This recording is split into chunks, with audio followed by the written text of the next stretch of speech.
People turn to documentation when they're in pain, 99% out of the time. The only time they go to it first is because they have a memory of pain and not doing that. So proper documentation helps alleviate pain. When I'm writing for the user, I do keep in mind that I'm writing for someone who is probably already angry because they've had to check the documentation because something hasn't worked. Have you ever felt that storytelling change how you approach a user manual, or are they two completely different skills? Storytelling, to a certain extent, can be helpful within documentation. And understanding a user's path is understanding a narrative. We will all be wrong. In tech especially, we will be wrong constantly. And so it is just important to take it more along the lines of, this was incorrect. What happens next? How do we address this?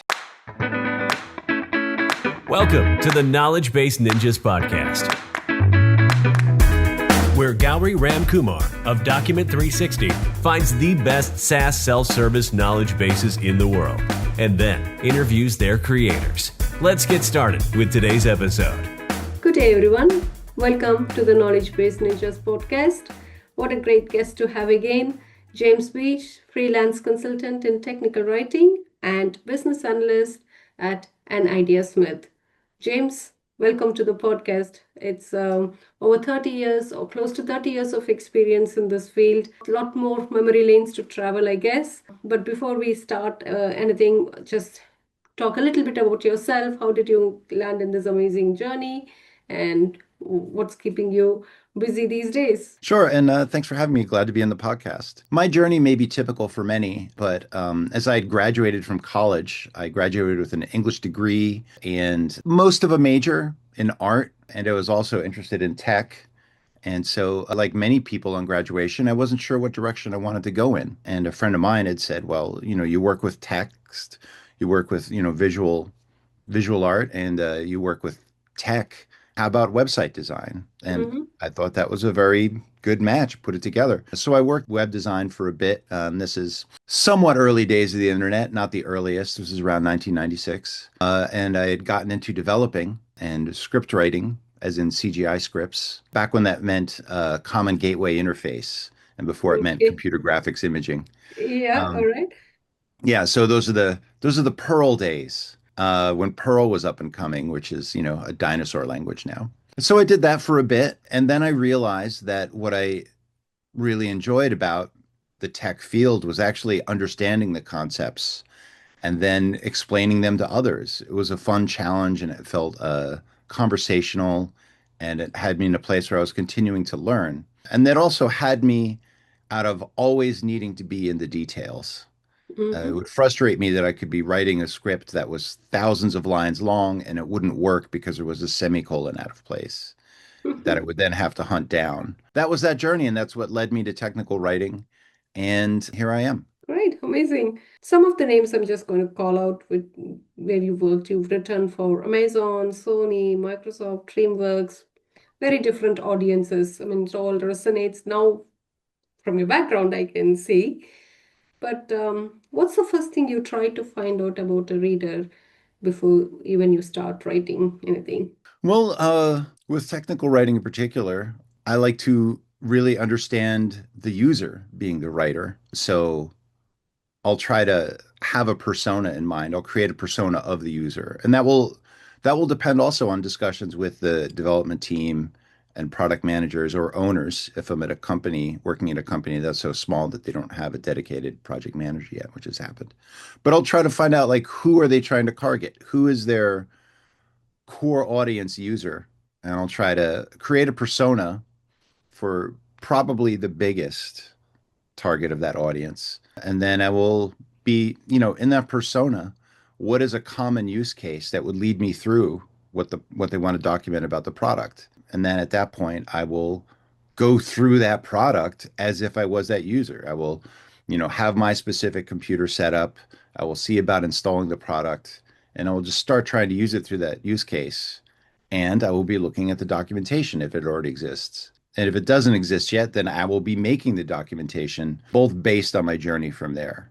And that will lead me through a lot of territory, and it will a fair amount of the time lead me through things that have not been developed yet and maybe have not even been considered yet by the development team, which will provide me a good opportunity for feedback. I can say, this screen is really pretty confusing, or I can say, do you really want this feature to work this way? And respectfully, of course, like only bringing up changes when I think it will be pretty impactful. So that will be that overall start of the process for me and what will lead me through it. Right. And also, most technical writers, they say they write for the reader.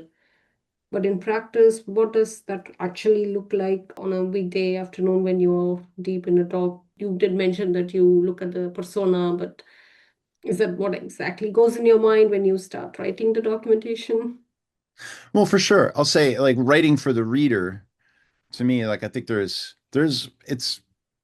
overlap, but I do like to think of it as writing for the user, which puts the emphasis on helping the user. So I'll say in very specific terms, when I'm writing for the user, I do keep in mind that I'm writing for someone who is probably already angry because they've had to check the documentation because something hasn't worked, which Yeah, is usually when people read the documentation, a lot of the times. And I found myself doing this myself. I know that I should read the manual first, but I don't want to. And yeah, I shouldn't need to, shouldn't, right? So I will try to get as far as I can and then see where I have to read the documentation. And so I'm already frustrated by the time I turn to the documentation a lot of the time. So I want to write for that mindset. I want to be speaking to what are their most likely issues that they want to solve first. I want to put that as the most findable thing. I want to address that in the first paragraph if possible, or in the outline if possible. Provide people relief for that, or at least offer them hope and a way and show a clear path towards some of the problems that they might want to resolve first before going to the other information. Right. So that's a main overall approach that I apply. right. I mean, it clearly shows that you understood this space very well, and particularly your intention to keep the readers happy and the mindset in which they come from. Amazing. Well, And thank you. yeah, we know that you write fictions and you've also done stand-up. But as we got introduced, I also happen to know that you're into music as well, which is like so many things happening, James. But have you ever felt that storytelling change how you approach a user manual, or are they two completely different skills? I would say it's the same thing applied differently, right? So they're related skills. Storytelling, to a certain extent, can be helpful within documentation. And understanding a user's path is understanding a narrative, right? So creating a narrative, like literally with a character, in this case called a persona, like we've been discussing. So narrative is involved, but the narrative is on the writer's part. We're not necessarily surfacing that.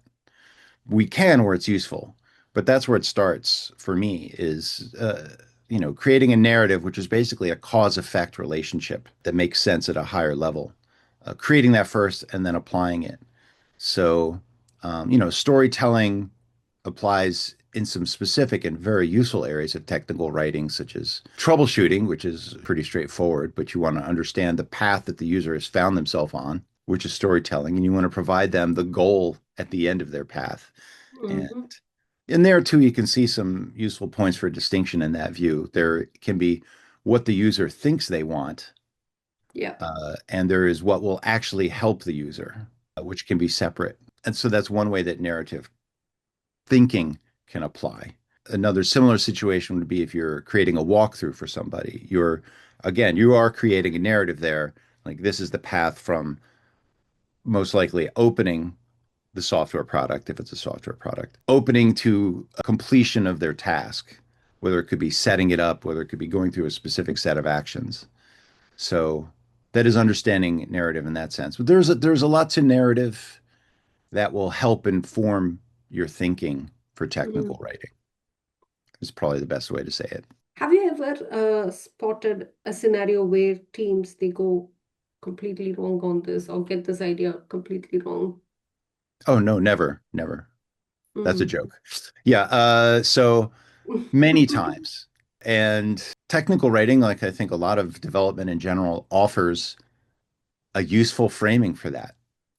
It's when you find something wrong, it is discovery, and it is a genuine opportunity to learn and grow. And I think that that is useful for ourselves in life, even in a spiritual sense, but also good to experience on a regular basis in your job, in whatever your profession is.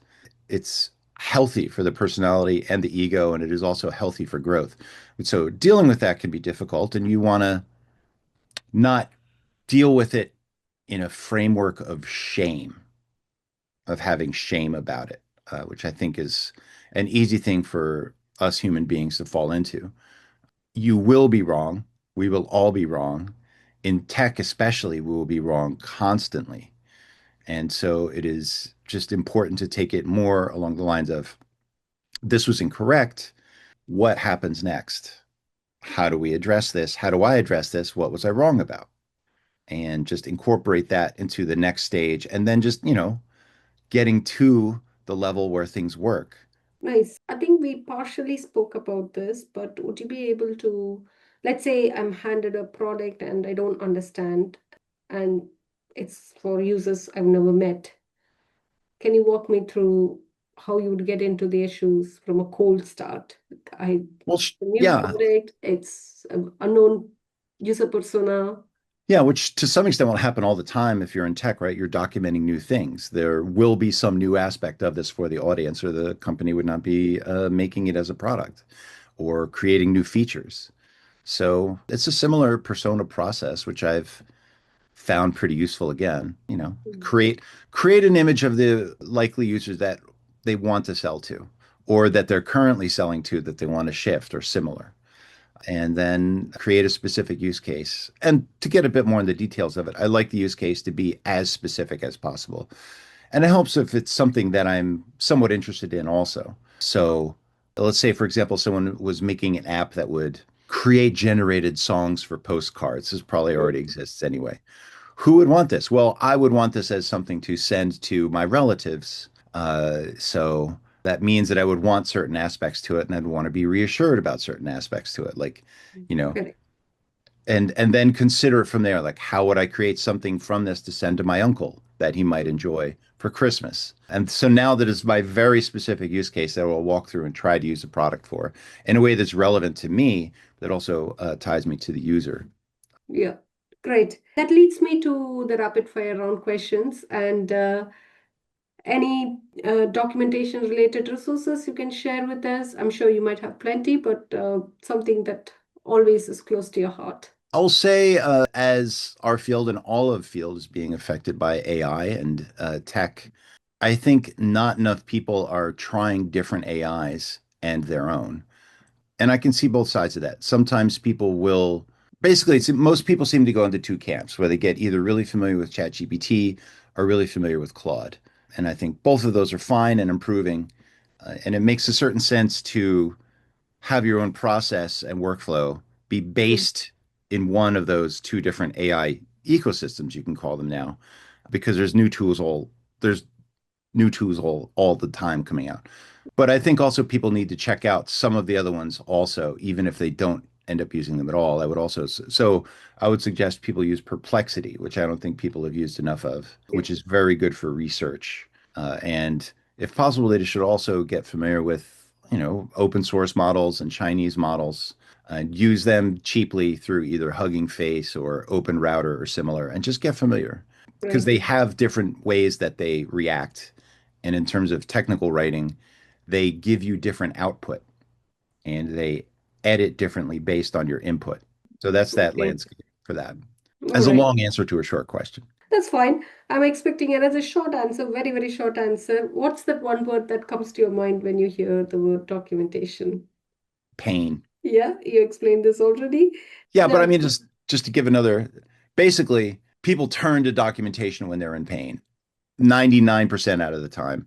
The only time they go to it first is because they have a memory of pain and not doing that. So proper documentation helps alleviate pain. absolutely. My last question for the day to you is, what's the one advice you would give to your 20-year-old self? This is teamwork, and your manager or your owner, whoever you're working for, is part of your team. So watch them and see how your interaction with them is on a personal level, because that's the hardest times that I've had in my career have been with managers where there's just a genuine mismatch. And that's not only, your quality of life experience, but that also shows how working for the company is likely to go. So keeping a special eye on that. Yeah, absolutely. I think we always have this spoken about people don't leave. People leave because of people, not Yes. because of the job. Yes. People Yeah, are the solution and the problem. great. I hope I have done justice to your experience, James. Is there anything else you would like to add on top of what we spoke already? Yeah, basically, your job is all of a piece with your life. So,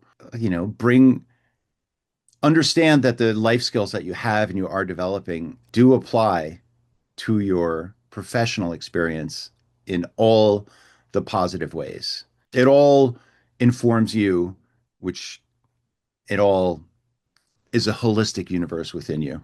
Very nicely said. I'm so happy to have you as my guest for this podcast, James. And only thing I can do now is wish you all the very best for your future projects and many more successes to come. Thank you. Thank you very much. It's been a pleasure talking with you. Thank you, James. Take care. Thanks for listening to today's episode of the Knowledge-Based Ninjas podcast. Please head to iTunes, rate, and provide honest feedback on the podcast. See you next week.